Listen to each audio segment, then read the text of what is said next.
This is the Sportscast, episode number 6, Listening to Locksport. In today's episode, another lock-picking criminal arrested, other podcasts that cover Locksport, sometimes, and more giveaways.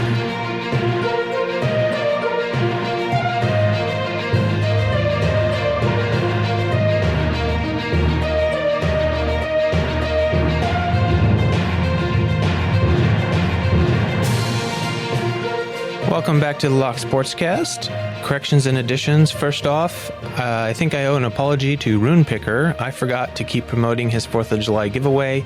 I only mentioned it in the first episode after he told me about it, and I should have mentioned it in the next one too, because that was also before July 4th. So, sorry, Roonpicker. I'll make sure I don't do that again. In news related to Locksport, few things here. Most of the stuff this week was shared by Starry Lock.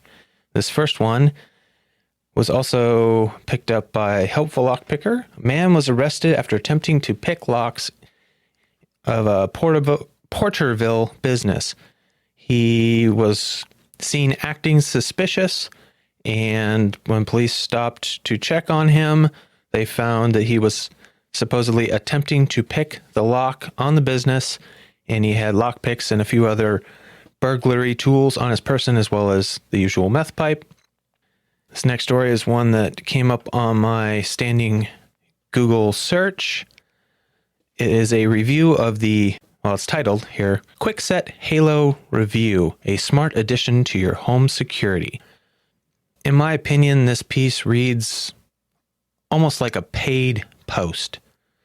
Or if it's not, like this blogger who's into tech reviews is looking to get paid posts, because he really doesn't point out one downside to the product. And even though he alludes to having a little bit of a difficult time getting it set up and working, he doesn't see that as a downside. So anyway, just my opinion. Some quotes from the article that I found rather telling here. The Quickset Halo is also one tough lock. It's designed to withstand all the typical lock picking, kicking, and crowbar style entry efforts, along with 20 minutes of fire resistance. And since this is a smart lock, it's also hardened against digital lock picking efforts via Wi-Fi or Bluetooth as well. The value of the Quickset Halo is in the connectivity, which can provide you with added security and peace of mind. And this is where I differ in opinion with him.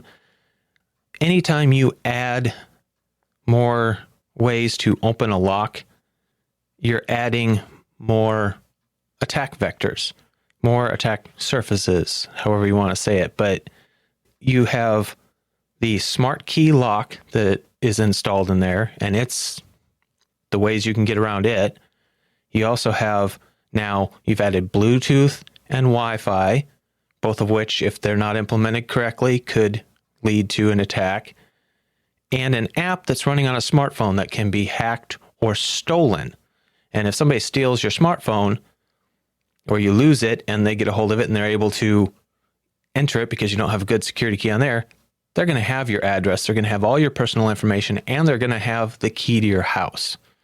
So the one thing you do get out of this is data logging and monitoring, so you get a little peace of mind that way, but that's only really monitoring the front door.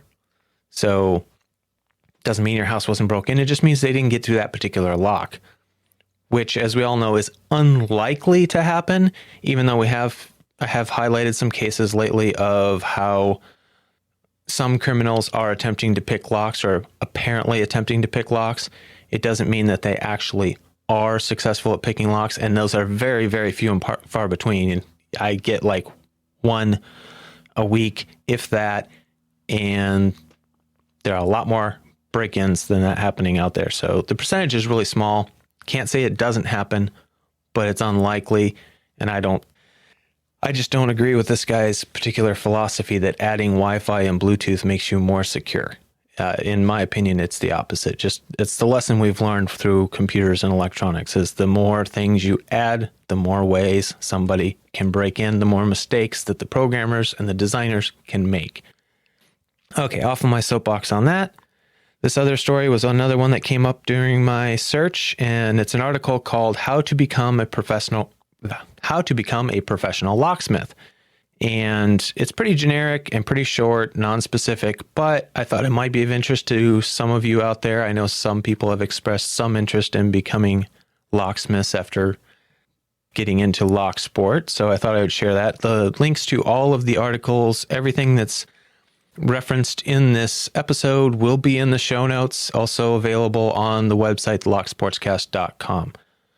The next story was another one by Starry Lock. It's not really a story, more of a announcement. He noticed that the Stealth Key by Urban Alps that he had recently showcased in a couple of his videos has been rated a black belt lock for the purposes of the karate belt system. I'll have a link to his video, his first video on that, and also a link to Hobbypicker's video where he disassembles and guts the lock so you can really see what's in it and why it would be such a difficult pick. After looking at that, I kind of want to get my hands on one. And on to community news. And this one really has me a bit worried. Starry Lock put up a quick video, no audio, just a very short text with no explanation saying that his channel is going on hiatus. It's not a goodbye, just a farewell for now type thing. But there's no explanation as to why. And with everything going on in the world today, I'm a little worried. I have to say it. I'm a little worried. And especially since this whole episode is basically Starry Lock. He gave me the news. He gave me the information that led to the main subject of the podcast this week. And now he was very active sharing stuff with me, and then he's just disappeared. And that's a little worrying. So anyway, if you're out there, Starry Lock, if you're listening, I hope everything is well. I'll be thinking about you, and I'm sure the rest of the community will too. Another one was by Daz Evers. He managed to hand make a key for an Abloy Classic out of a wooden dowel. He hand filed and cut a key by sight from a wooden dowel. It's an amazing feat. You should really check out the video. Link will be in the show notes. It's a first. I've never seen anything like it before, and I don't think anybody on YouTube has ever done it before. So you really should check it out. And with that, I'd like to thank everyone who contributed to this episode and to everyone that has shared this podcast with others. Every little bit helps. Content producers for this episode, as I've already mentioned, the primary one would be Starry Lock. His YouTube channel is on hiatus, but he does have a lot of interesting videos. He really likes to cover new, interesting locks that come out. He gets them. He kind of demos them on the channel. He also has done for a long time shout outs for new channels. So if you're looking for some new channels to subscribe to, going through his videos is a great way to do it. And it'd be a great way to show support while he's dealing with whatever is going on in his life. And also we have Rook Knight. Rook Knight is a YouTuber. I think he's been on for a little less than a year, but he does a lot of videos. He's a very active member of the community and a very supportive member of the community. And we'll have a little bit more about him in the giveaway section of the podcast. And then Panda Frog will also be in the giveaway section of the show at the end here. And his channel is another interesting one you should really go check out. Links will be in the show notes. And I'd also like to remind everybody that if you get value from this podcast, please help support it. It really can't exist without help from the community. And with Starry Lock's kind of stepping out this week, there's going to be a vacuum to be filled because he has been providing me with information. So if somebody could step up and start sending me some more information, I would really appreciate it, or next week's episode is likely to be very short. So keep sending in your news and links and giveaway information. You can send them to podcast@thelocksportscast.com or any of the other contact methods listed in the show notes, or you can also find all those at support.thelocksportscast.com. And don't forget to share the podcast with your friends. Well, let's get on to the main topic of the show. This also was inspired by something that was shared by Starry Lock that I'll get to here in a moment. But I thought about, after seeing what he posted to me, I thought it'd be really interesting to share some clips, some teaser clips of episodes of podcasts that I have found that are Locksport oriented. These people don't do full-time Locksport oriented podcasts, but they have done episodes on lock picking and Locksport. Just a warning, some of these, especially Uncensored Tactical, is not what I would call work safe. The subject matter discussed sometimes, well, the comments sometimes, and the language used are not what I would call work safe. I have edited them heavily in some cases to make them safe for my podcast, since I'm trying to be work safe. So this all started with something Starlock shared with me. He said, Uncensored Tactical's latest podcast episode is defending open source lockpicking. And so he thought he'd share it with me.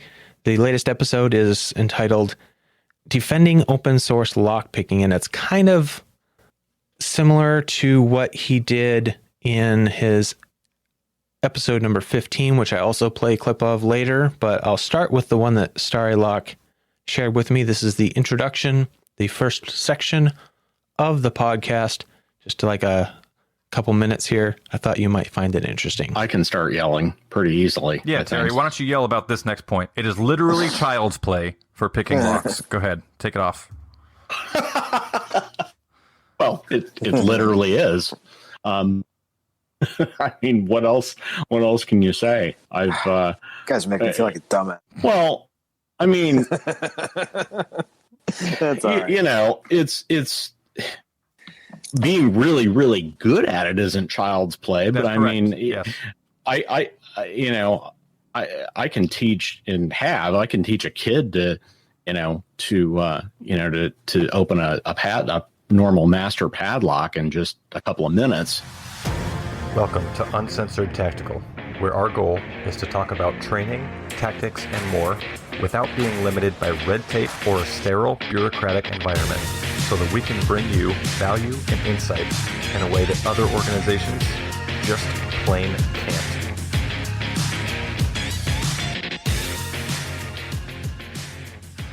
Hello, everybody. Thanks so much for checking out another episode on Uncensored Tactical's podcast. Let's get moving super quick. Disclaimers: adult content, adult humor, adult language will be present on today's show. And that's it. Tonight, I brought two big brains onto the show, returning guests, both of them, to help us out. I had a short topic. I think this will be a short show, under an hour. And I have an article on my website under the FAQs, which is Defending Open Source Lockpicking, and some other skill sets as well.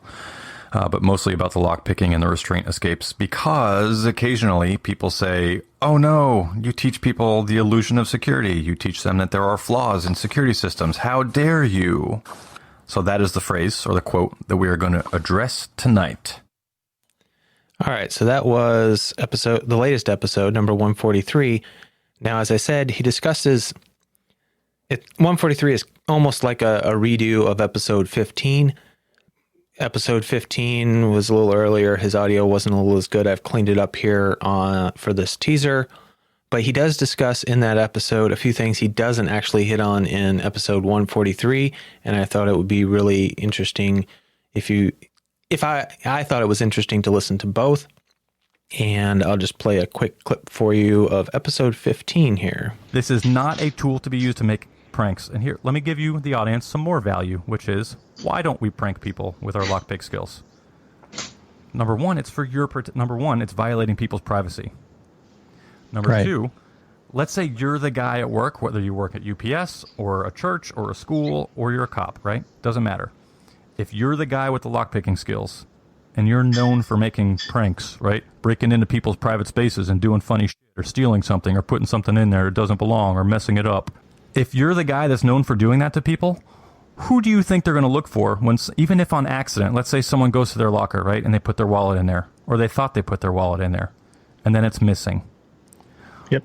Even if it's not really missing, they just misplaced it. Who are they going to look at? You. And how about this? What if you find something in there that doesn't belong in there? Like you find a prescription pill bottle. What if it may or may not be legal? Well, now you're going to have to make an arrest as a cop? That's going to look great in court. What were you doing in that person's locker? How did you find this evidence? Oh, I broke in illegally. Okay, case dismissed. We're going to throw that out. It also gives lockpickers a bad name. Yeah, it's giving people a bad name for sure. I thought that was a great little clip to share because it's so true, and it's something some people don't think about. So anyway, there's a lot more of that type of thing in his episodes if you want to check them out. I'm going to share, he did 2 episodes pretty far apart from each other, episode 87 and episode 133, both tactical lockpicking for beginners. There was a tactical lockpicking for beginners and tactical lockpicking beginner's guide part 2. I think part 2 is mainly just an update later on. I don't think he really meant it to be a 2-part series. It doesn't seem that way. But anyway, I'll quit rambling and play a quick clip from episode 87 here. Straight into the topic.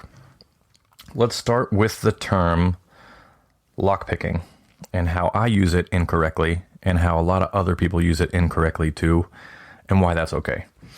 The term lockpicking, the way I use it incorrectly, is how to pick open a pin tumbler keyway and how to bypass a keyway and how to do wafer locks and warded locks and vehicle entries and even handcuff and flex cuff restraint escapes and things like that. So I use the term lockpicking for a large umbrella term that basically means getting through a locked obstacle, no matter how you choose to do it. And usually, let's jump into tactical lockpicking because that's what I teach. I'm very fond of that skill set that I've kind of taken techniques and tools and methods and I've kind of combined all these things into a skill set that is very good for making entry for first responders and for the prepared civilian, and it has a large emphasis on field application. So let's talk about what is tactical lockpicking. This is going to sound a little familiar. Tactical lockpicking is the skill set of how to get through locked obstacles or out of restraints with a strong emphasis on field application. And it has lockpicking at its core, and we use other entry techniques as well. All right, and if you want to hear the rest of that, go check out Uncensored Tactical. It's an interesting podcast, and I'm going to play a clip from the second part of that, episode 133, where he touches on a subject that will lead directly into the next podcast that I have for you. In real life, what some other courses don't teach is when you walk up to a door. Well, let's start with the classroom first. You're sitting in a classroom. You have a tiny little block of wood. You have a tiny little door handle, and it's got a keyway in the middle. Great. You put in your tension wrench, whatever direction you want. You put in your rake. You start jiggling them around. Oh, it spins. It's open. Hooray. Here's the problem. In real life, you have door handles that are located where? Right? They're not in the center of the door, usually. They're off on the side of the door. Okay, well, what's further off the side of the door? The door frame or a wall, right? So sometimes you put that tension wrench in your preferred position, or you try to put that tension wrench in and it doesn't fit because there's a wall in the way. That's one of the smallest but most beautiful examples. I love it that some people teach courses and don't identify that, and they don't tell their students about that, and they don't tell them how to prepare for that or how to diagnose or overcome that. And that directly leads into this next clip, which is from ITS Tactical's Gear Tasting Radio, and it's entitled Why You Should Learn to Pick Locks, episode number 115. And I'll just give you a quick clip of that because I think it feeds directly off of the last one. It took me about 5 minutes, but I opened the lock and I start spinning it to the right. I'm like, well, that's the wrong way, and couldn't get in. So I reset it back to neutral and tried the other way. Well, the problem I ran into is the door frame was right there. So as I was applying tension, depending on the type of tension wrench I was using, it was really hard to hold it in the right position because I like to feel the tension with my middle finger as I'm holding the tension wrench. A lot of people say torsion wrench is the better way to say it, but I'm going to say tension because I don't really give a. Yeah. So, but the middle finger is kind of how I adjust the tension. And it really is a skill that you have to practice and understand what you're feeling inside the lock too. But I was still using a rake because at the same time, I wasn't single pin picking, and that's more where you really need to wiggle the tension and play with that. But I started doing that, and I was running into problems with the tension wrench hitting the door frame. So I actually picked it again, and the tension wrench hit the door frame, and I couldn't get it to spin around. And by the time that I realized what was going on, I barely had to drop it to get the tension wrench out because I was just going to get a screwdriver, put it in there, and turn it. And as soon as I dropped it dropped the whole thing again. I was like, that's so defeating. Yeah. To hear that, like, yep. You're like, ah. And there it is, a real life problem that is exactly like Uncensored Tactical talked about. And I'm sure a lot of locksmiths out there will know about this, and they've already dealt with that early in their career. But those of you who have never actually had to pick a lock in real life, it is a completely different experience. I should touch on this just real quick. I'm not going to go into depth, but I am a first responder of sorts, and I work in a private industry, but I am a first responder for that industry, and I do have occasion to make entry in emergency situations once in a while, but that's all I'll touch on. And let me tell you, under adverse conditions and under the stress of knowing that you should be getting entry quickly, it is so much more difficult. You lose all your fine motor skills when that adrenaline gets going, and lockpicking becomes extremely difficult. So it's usually the last thing I ever think of doing if I need to get entry. The bolt cutters on padlocks for gates are my primary entry method. All right, now we're going to get into a few that are higher end, more refined productions. This first one is actually an interesting one. I found it on SoundCloud while doing a search for lockpicking podcasts. Actually, technically, Locksport podcast was the search I was running at the time. And it's not really a podcast. He titles it, the user on SoundCloud only has the one particular audio file up there. C Clementi6 is the user, and he describes it as a project for a radio course I was in, investigating a hobby I enjoy and some interesting common characteristics shared by its enthusiasts. And he titles it The Bosnian Build Generation. So let's hear that real quick. This is a piece about lockpicking. Specifically, it's a piece about people who do it as a hobby, enthusiasts of what's known as Locksport. And spoiler alert, I'm one of those people. I was going to save that twist for the end, but while making this piece, from the very beginning of the project, I made some interesting discoveries about myself and Locksport that I just couldn't leave out. So, what's up with Locksport? You may have played a game called Skyrim. You're going to have to sneak over to Medesi's stall and use your lockpick on the strongbox. Or watched a show called Dexter. And that's just the intro to that. He actually interviews a couple of people from the mod team on the Locksport Reddit, at least they were mods at that time, and goes into some commonalities that they all share. It's quite an interesting piece, and it's well produced, so I thought some of you might enjoy that. Again, links in the show notes. This next one is a piece that was done a few years ago by NPR. I'm sure some of you have heard of them. And it was called Locksporters Pick Locks for Fun. Picking locks can get you into trouble or make you a star. Still trying that deadbolt, just crossed 3 minutes. There's the deadbolt. That is what is called a Locksport competition. The fastest picker wins the glory. Andrea Shea of member station WBUR spent some time with one of the stars. Nice. Now I can actually remove it. As he manipulates a skinny pick to defeat a lock, 25-year-old Skylar Town wants to make one thing very clear. Real Locksporters abide by a strict code of ethics. Never pick a lock you don't own, and never pick a lock that's in regular use. Town owns a heap of locks, and he's organizing them to build a lock library in Somerville, Massachusetts.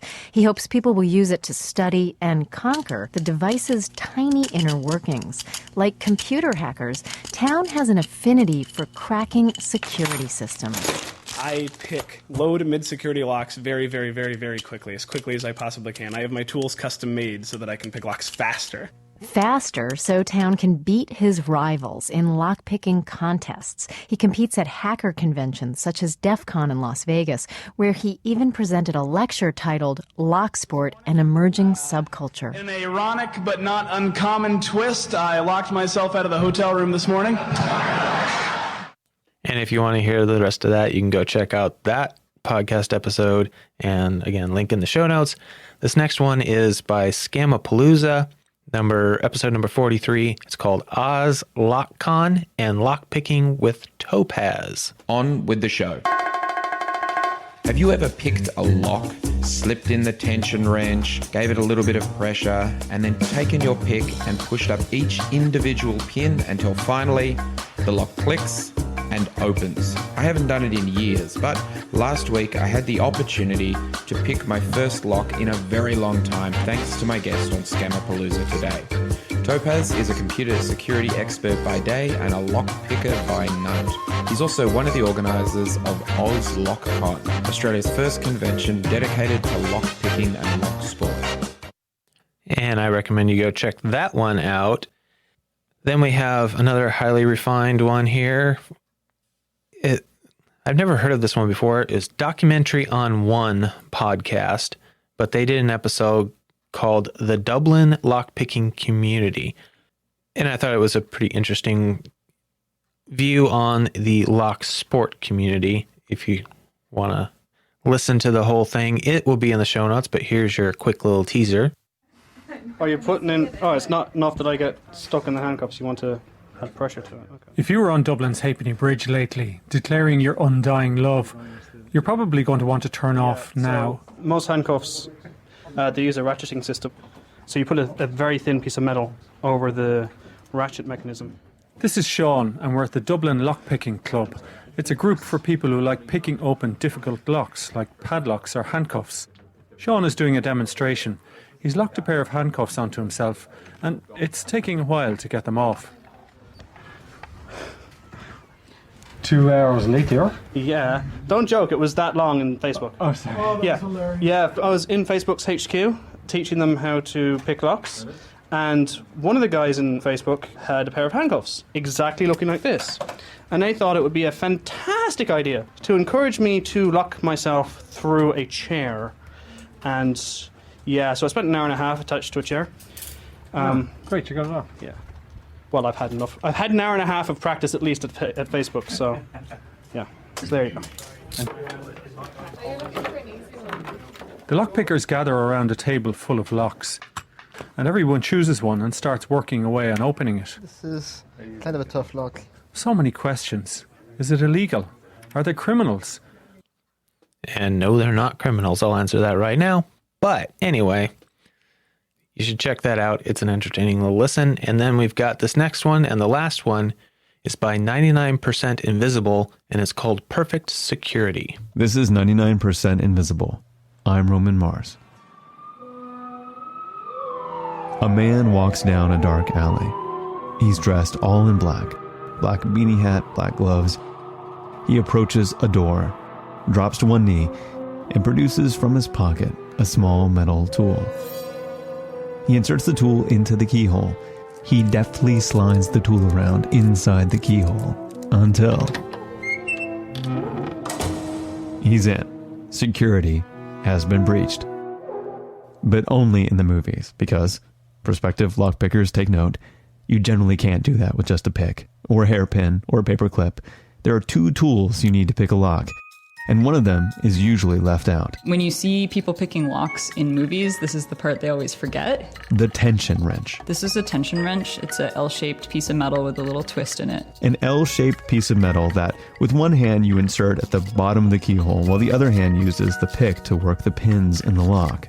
And hold the lock with a little bit of rotational tension. That, by the way, is Lee Honeywell, showing our producer Sam Greenspan how to pick a lock.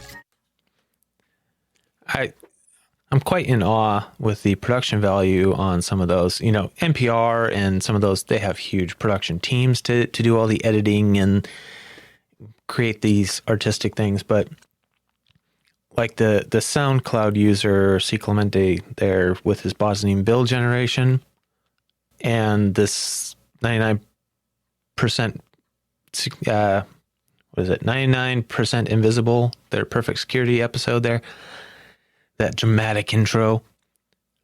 I can't imagine how much time they must have to spend editing those episodes to get them to sound so perfect. And I barely have time to run and edit this show, which is not highly produced, as you can tell. All right, on to the rest. We have giveaways. So this week, Panda Frog on YouTube shared with me his giveaway, which I already knew about, but I needed his permission to share it.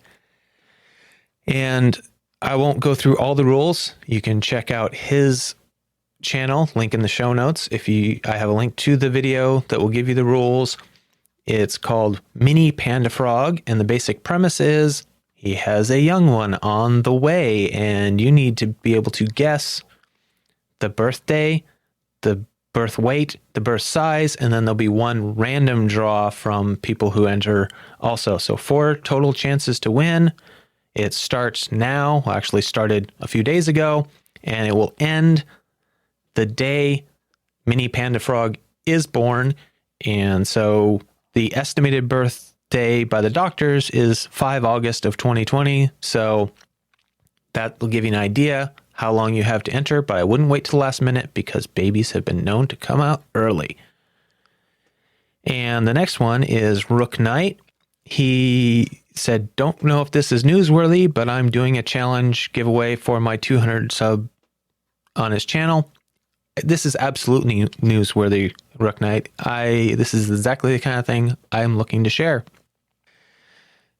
And the basic premise, it's very simple. Pick any lock, but you have to do it with an upside down keyway.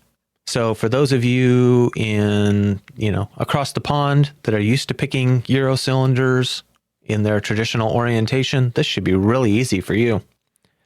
The giveaway runs, as best as I can tell, or best I can remember, through the 17th, so 7/17 of 2020. So don't delay. Get over there and check that out. By the time you hear this episode, you only have a few days left. So get over there and check that out and make sure you get entered. It's an easy one. You might as well jump on the bandwagon. There are a few more details, minor stuff like use the hashtag and whatever. Go check out Rook Knight's video linked in the show notes below to make sure you qualify and get everything right. And the last self-serving one is, of course, the Charles Builds Crap / the Lock Sportscast Pack Lock a Month giveaway that is now running on both. I will be doing the giveaway draw on Charles Builds Crap once a month. The way you get entered is by sharing information with me or sharing the podcast. All the rules will be in the show notes. They'll also be on giveaway.thelocksportscast.com if you want to go there and check it out. Remember, this podcast needs your support, so please remember to share the show with your friends.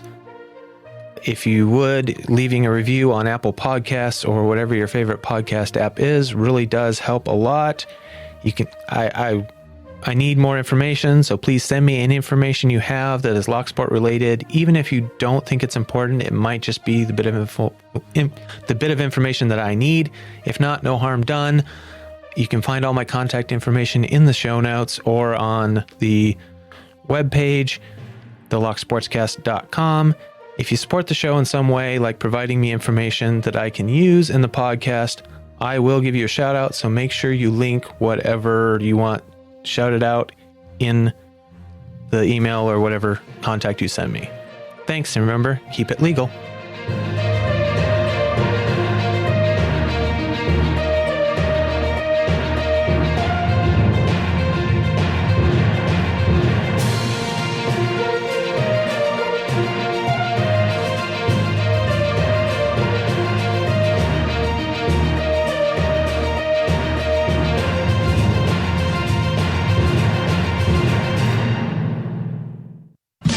Here's the time check. Here's the time check. It's the time check now. It's 1:45. Oh, I must get a little hand put on that watch.